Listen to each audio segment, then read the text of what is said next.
Welcome to the Old Time Radio Westerns. I'm your host, Andrew Rhynes, and let's get into this episode. This episode is going to be Western Stories. Original air date is August 5th, 1949. It's going to be an episode from Screen Directors Playhouse.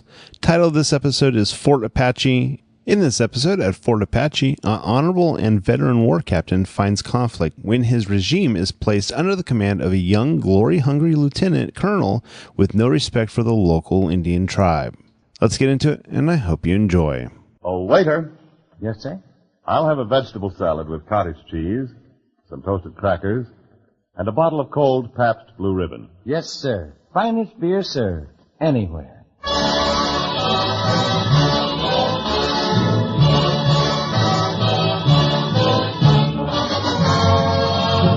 From Hollywood, Pabst Blue Ribbon, finest beer served anywhere, proudly presents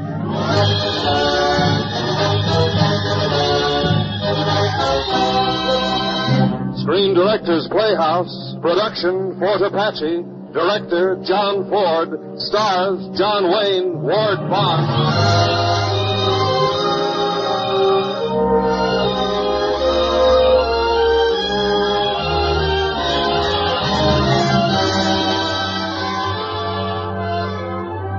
The Hollywood Screen Directors present a footnote to valor, Fort Apache, starring John Wayne and Ward Bond, and introduced by the director of the film, John Ford.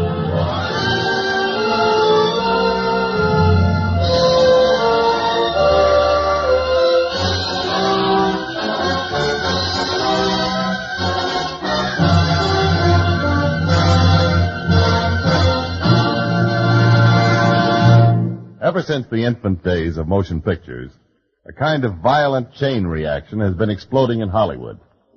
The source of this rather awesome force is our guest screen director tonight. His explosions have taken the form of such brilliantly directed films as The Informer, Stagecoach, How Green Was My Valley, and tonight's story, Fort Apache. Ladies and gentlemen, the director, Mr. John Ford.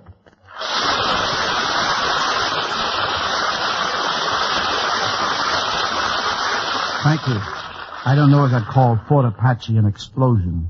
If I were translating it into sound, I'd say it was a bugle call, brave and distant and a little sad. An echo of the cavalry regiments that galloped to meet adventure on our western plains. Now here's our film story for the first time on the air, starring John Wayne in his original role of Captain York and Ward Bond as Colonel Thursday. Fort Apache.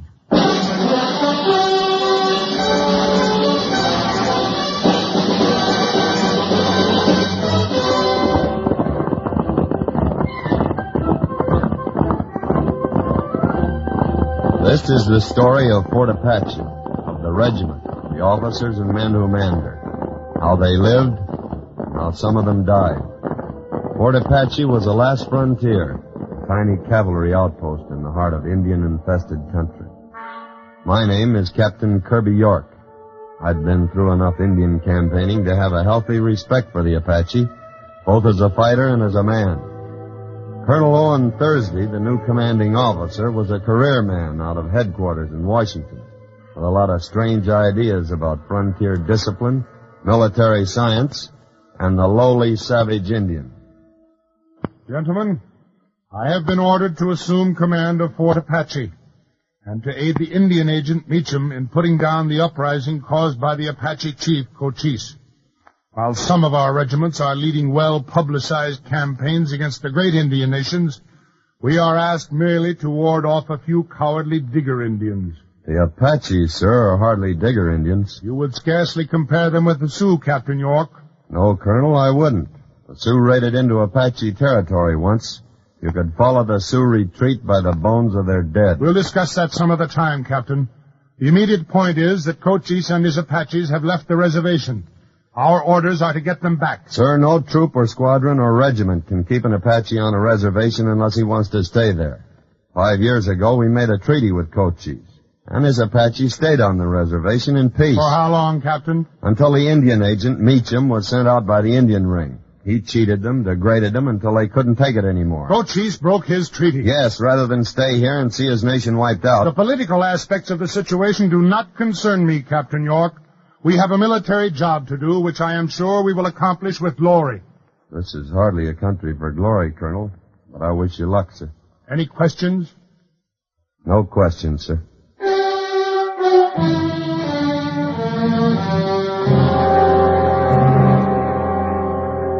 For some reason, the few Apaches who had remained on the reservation were extremely quiet. This was unusual. It worried me. But evidently it didn't worry Colonel Thursday, for about a week later I was detailed to escort his daughter out riding for an inspection of the mesa. Come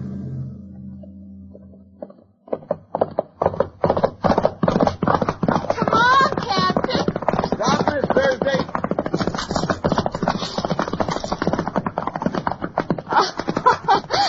Well, I beat you. You shouldn't have raced ahead that way, Miss Thursday. Why not? This is Indian country, and I'm responsible for you. Oh, I'm not afraid. Oh, look, Captain. Down there. Smoke. Is it an Indian signal? No, not a signal. That's where our telegraph wires run through to Fort Grant. Oh. I've got to ride down this slope and find out. Can you get back alone? Alone? No, I'm going with you. Get it. Easy now. Let him have his head.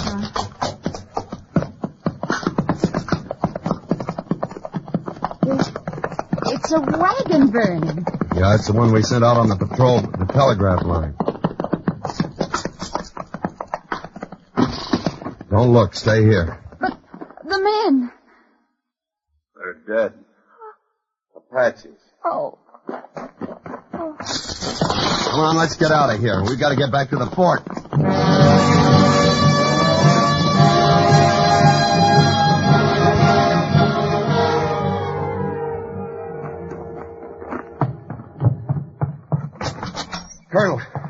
Colonel Thursday, sir. Now what, Captain York? Repair wagon. Burned. And the troopers? Spread eagle down the wheels. Roasted. Oh, no. Where'd it happen? Near Blue Mesa, sir. They cut the telegraph wires. Captain Collingwood, hand me that map. Yes, sir. Now, show me the place, York. Here, sir. On this low spot between the hills. Captain York, send out a wagon of detail to repair the wires and bring back the bodies. Yes, sir. Sergeant Mulcahy. Yes, sir. Assemble a platoon from Company A. A platoon? I said a detail, Captain. An officer and 4 men. But those Apaches may still be around, Colonel. I am running a command, not a debating society.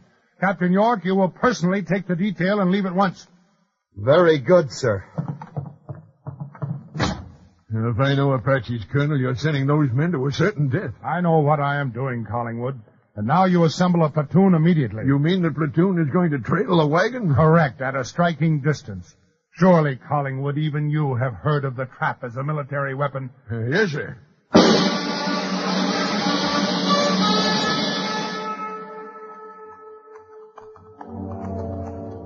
I don't like this, Captain. Send us out like this alone. Neither do I. What do you think, sir? You think the devils will be waiting for us? Can't tell. Apaches are tricky. Take it easy now. The wire breaks just around this bend. Right. Oh, out there. Mother of mercy. 2 of our own lads. Burned alive. Why, you devils, you mother... Quiet, Mulcahy. They've been back. They've stripped off the men's shoes. The barbarians. I'll make 'em pay with my own hands. All right, men, quick. Get out those blankets and that wire and work fast. I know Apaches. They'll be back. Pete. Yeah, we're going. Beaufort. Get up on that pole and fix that wire break. All right, we're going. I'll take care of our men myself.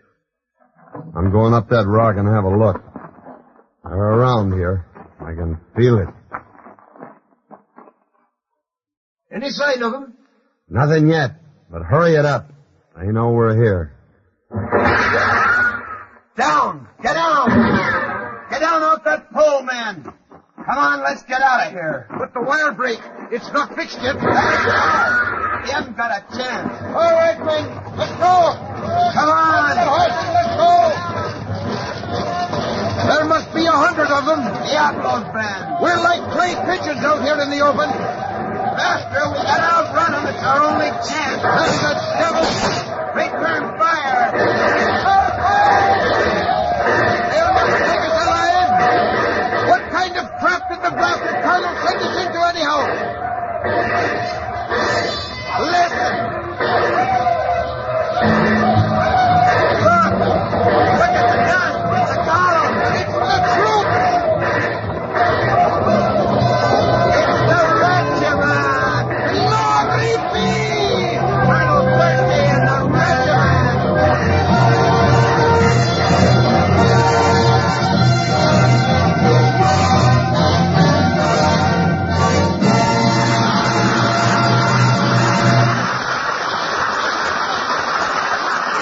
You're listening to the Screen Directors Playhouse production of Fort Apache, starring John Wayne and Ward Bond, and introduced by the director of the film, Mr. John Ford.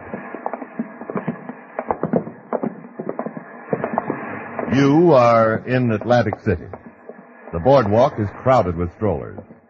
You, foot-weary and breathless from a marathon walk, pause to wipe the perspiration from your forehead.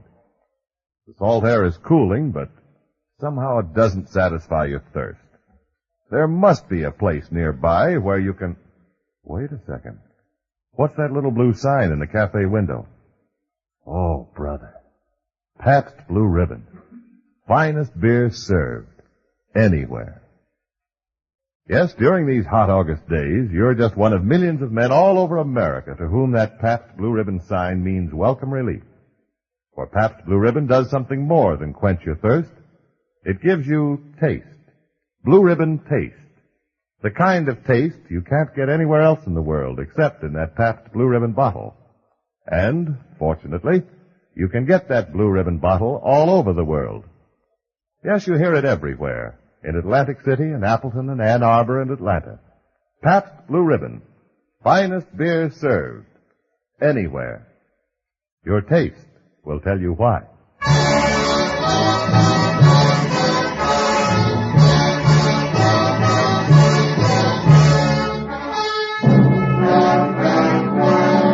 Now, back to our Screen Directors Playhouse production of Fort Apache, starring John Wayne and Ward Bond.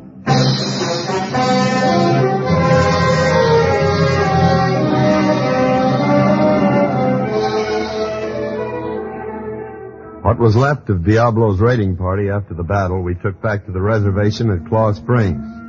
But that didn't solve the problem. They were just a handful. There were still Cochise in the entire Apache nation across the Rio Bravo in Mexico. But right here at Claw Springs was the root of the trouble. The unscrupulous Indian agent, Meacham.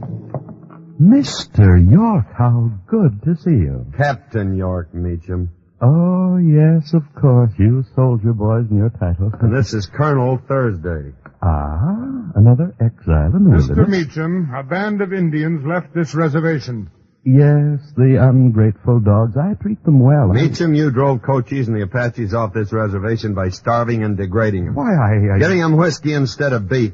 Trinkets instead of blankets. But Cochise did the only thing a decent man could do. He left and took his people with him across the Rio Bravo into Mexico. Why, he broke his treaty, and I demand you soldier boys bring him back by force if necessary. Any demands you wish to make, Mr. Meacham, will be made through official channels. Well, I only... Captain York, what's in those boxes?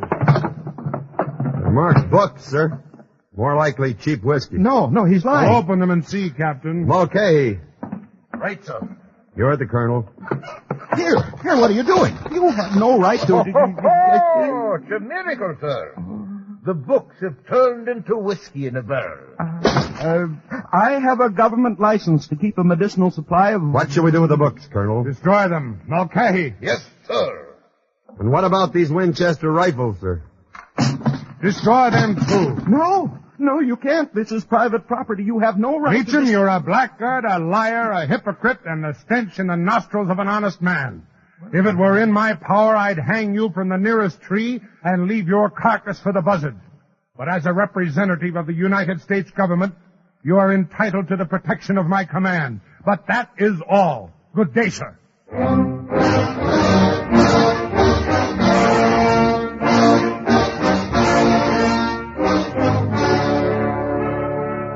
You sent for me, Colonel? Sit down, Captain York. Yes, sir. Now, about this Cochise. We've got to bring him back. In 6 campaigns, he's outgeneraled us, outfought us, and outrun us. That's just the point. There aren't enough troops in the territory to make him come back. But one man, a man he trusts, might persuade him. Cochise knows me. You're a fool, Captain.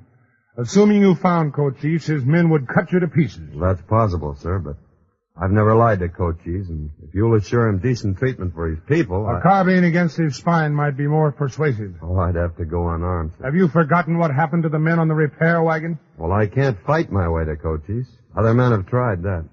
If we could manage to get him back to United States soil. Well, you have my permission, Captain. How many men will you need? One, sir. Sergeant Beaufort. He knows the country. He was born in Mexico. I'd like to leave at once, sir. Proceed, Captain, and take your sergeant. I hope you make it.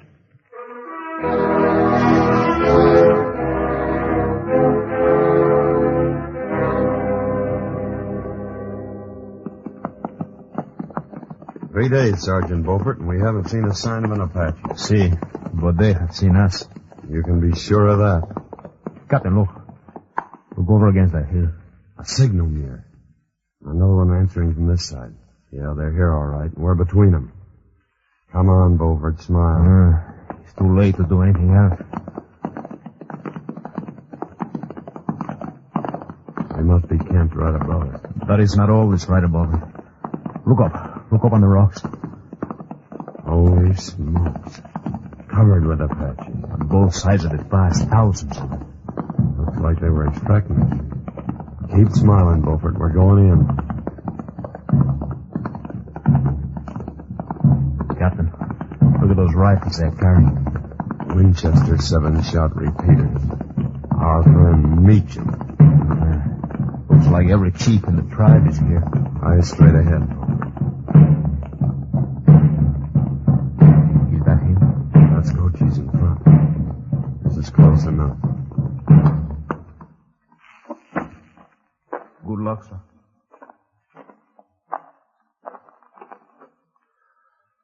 Buenas tardes, Cochise.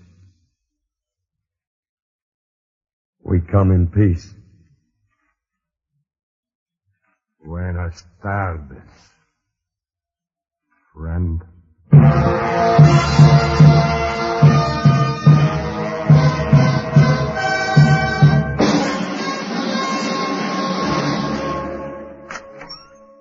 Oh, Captain York, you got back. Well? Cochise has crossed the river, Colonel. He's coming in with all these people. He wants to talk peace. He's back on American soil? Yes, sir. Good. Captain, the regiment moves out at dawn. The regiment? But I promised Cochise we'd meet him alone, unarmed. You and me and Meacham. Why, Meacham? He insists Meacham be present. Oh, very well. You will prepare your troops to march at dawn. But Cochise will think I've tricked him. Exactly. We have tricked him. We've tricked him into returning to American soil, and I intend to see that he stays here. Colonel, I gave Cochise my word. Your word to a breech-clouted savage? To an illiterate, uncivilized murderer and treaty breaker? There is no question of honor, sir, between an American officer and Cochise. There is to me, Colonel. You can't send out the regiment. Captain York, so long as you are in my command, you will obey my orders. The regiment will march at dawn.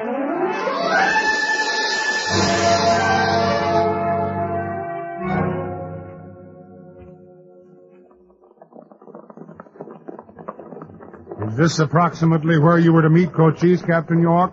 Just about. Halt the troops. Ho! Ho! Ho! Captain, I propose to deploy our men, sending 2 troops to the north and 1 to the east. The Apaches, sir, are neither north nor east, and they're not in their encampment. If you'd been watching the dust swirls to the south, as most of us were, you'd know they're over there, just coming over the ridge. That's Cochise now, sir. They're about 4 to our 1. Most of them with Winchester rifles. Do we talk, Colonel, or fight? You seem easily impressed by numbers, Captain. However, I'll honor your word to Cochise. Where's Mr. Meacham? Meacham! Here, sir, at your Mr. side, Meacham, Colonel. we are riding out to talk with Cochise. Oh, he's not the kind you can talk to, Colonel. I warned You you. will accompany us, Mr. Meacham. Come on, Captain. Up! Up!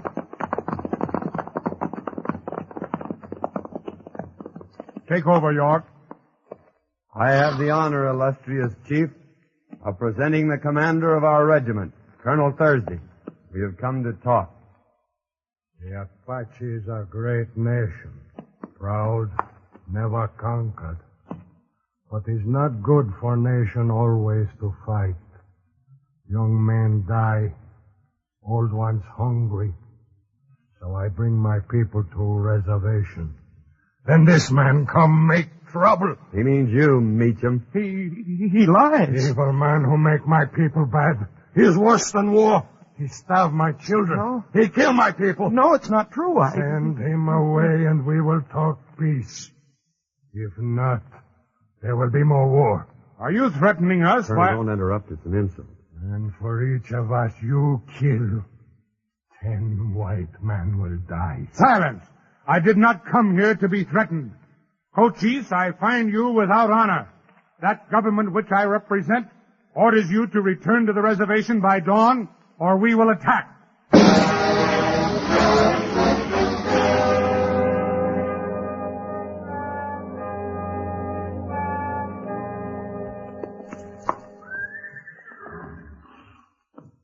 It's getting light, Colonel. What do you think? I think they've had their chance. Now it's time they had their lesson. Hand me your binoculars, Captain. Yes, sir. I don't see them. Not a one down in the pass. They're there, sir, but not down in the pass, up on the rim rock.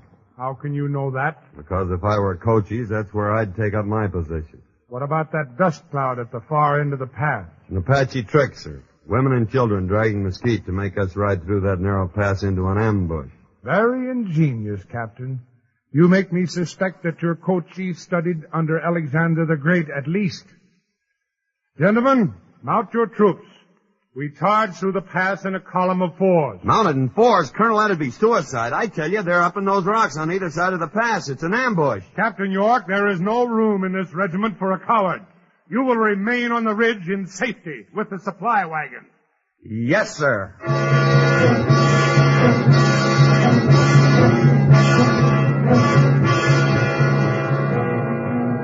A charge in 4s? Thursday was insane. I took Sergeant Mulcahy with me and wheeled the wagon back up onto the ridge. Roll over! The regiment started forward at the half gallop. The faces of the men set and grim. There they go, Captain. The finest lads they ever soldiered. First the A Company. Down into the pass. They didn't have a chance, but they kept charging through. B Company. C Company. Horses. Men. Racing. Shooting. Tumbling crazily as they fell screaming. Captain, look! Colonel Thursby's been hit! Keep me covered, Mulcahy!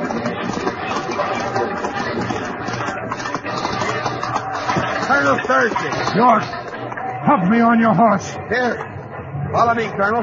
I'm dug in on the ridge top. No, Captain. Your saber. I must rejoin my command. There is no command. It's wiped out. We're all that's left of it, don't you understand? Us and the wagons on the ridge. Then back to your ridge, Captain. We'll charge in 4s. Come back, Colonel. Come back. Come back.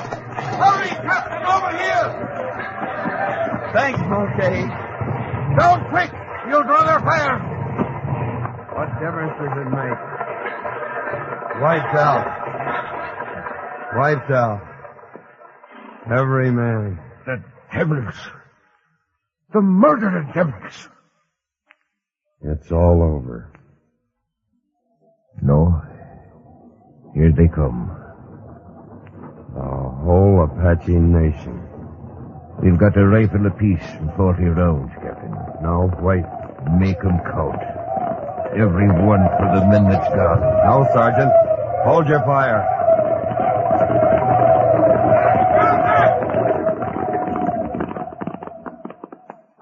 You stopped. Cochise is riding out to us. Here. Take my gun. But, Captain... I gave Cochise my word. I'll meet him unarmed.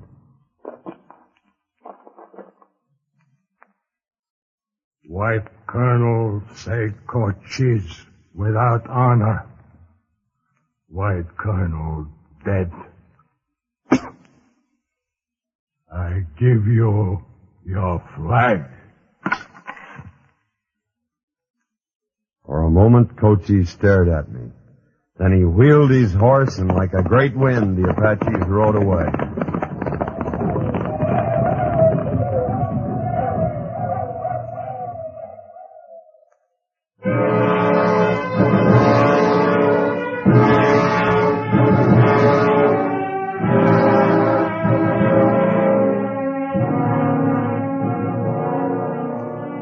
Yes, he gave us back our flag, the regimental guidon we'd carried into battle. Now the regiment of Fort Apache has been reformed. Names are all changed. Those others haven't been forgotten because they haven't died. They're living right out there. Tomorrow when we take to the field, they'll be riding with us. Collingwood, O'Rourke, Mulcahy, Beaufort, yes, and Thursday. Their names may change and their faces, but they're the regiment and the regular army, now and 50 years from now.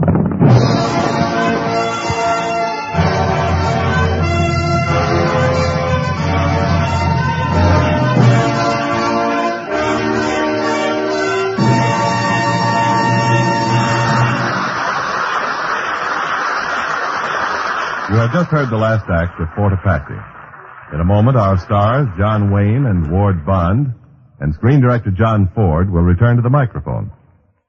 Out here in Hollywood, they sell maps to sightseers that show where the movie stars live. Now, if you could only step inside those homes instead of just driving by, you would find that most of the picture people lead normal, everyday lives, just like you and me. On these hot summer weekends, for instance, the chances are you'd find them out in the backyard under a shady tree with their neighbors and friends, playing gin rummy, or just chatting over bottles of cold Pabst Blue Ribbon beer. Everything in perfect taste. Blue Ribbon taste. And it's that Blue Ribbon taste that makes this internationally famous beer so popular here in Hollywood. We happen to have a movie star here in the studio who I think will verify that statement. The star of our radio program, Mr. John Wayne. John, is it true that Pabst Blue Ribbon is a big favorite in Hollywood? Well, offhand, I'd say it's quite popular. Well, what do you mean offhand? I mean, I have no way of knowing except that I see Pabst Blue Ribbon served in a lot of Hollywood homes. Well, do you serve it in your own home? I sure do. It's a good beer. Now, how about a word from the director of Fort Apache, if Ward Bond will bring Pappy over here? What do you mean, bring Pappy over here? That's the trouble with you actors. Just because I'm a director, you think I'm afraid of a microphone. Well, Pappy? Well, I am, and that's why I'm going to say good night and get out of here. There speaks one of the world's greatest directors. Come on, Pappy. Good night, folks. Good night. Good night. And good night to you, John Wayne, Ward Bond, and John Ford. Don't forget, tomorrow is the beginning of another weekend. 2 whole days to relax and have fun. You'll be planning picnics and backyard barbecues. Just be sure there's plenty of Pabst Blue Ribbon cooling in your icebox. Tomorrow morning, ask your dealer for a case. In cans or bottles, Pabst Blue Ribbon is the finest beer served anywhere. Your taste will tell you why.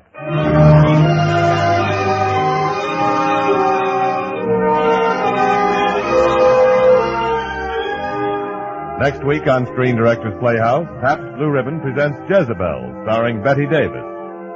Fort Apache was presented through the courtesy of Argosy Pictures, producers of Mighty Joe Young. John Wayne will be seen shortly as the star of the John Ford Argosy production, She Wore a Yellow Ribbon. Ward Bond will soon be seen in Paramount's new Bing Crosby picture, Riding High. John Ford is currently directing the 20th Century Fox production, Front and Center, starring Dan Daly and Colleen Townsend. Included in tonight's cast were Sharon Douglas, Paul McVeigh, Tony Barrett, Eddie Fields, Pat McGeehan, Lou Merrill, and Don Stanley.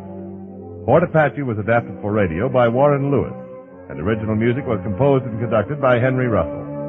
Screen Directors Playhouse was produced by Howard Wiley, with dramatic direction by Bill Karn.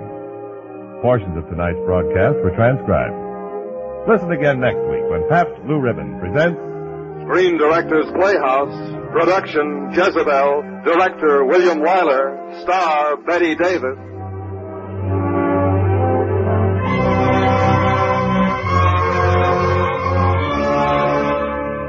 Screen Directors Playhouse is brought to you by the Pabst Brewing Company of Milwaukee, Wisconsin, Newark, New Jersey, and Peoria, Illinois, and sent your way with the best wishes of the Pabst Blue Ribbon dealers from coast to coast. James Wallington speaking.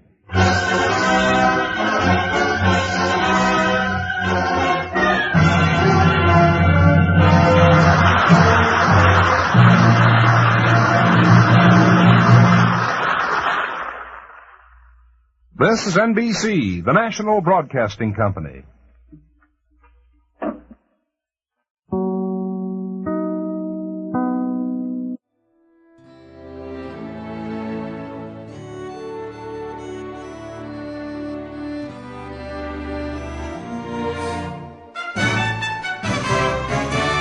This has been a presentation of OTRWesterns.com, and we hope you enjoyed. Please take some time to like and rate our shows in your favorite podcast application. Follow us on Facebook by going to OTRWesterns.com/Facebook. Join in the conversation by going to OTRWesterns.com/Discord. And don't forget to send us an email, podcast@OTRWesterns.com. This episode is copyright under the Attribution Non-Commercial Share Alike copyright. For more information, go to OTRWesterns.com/copyright. Have a great day, and again, thanks for listening.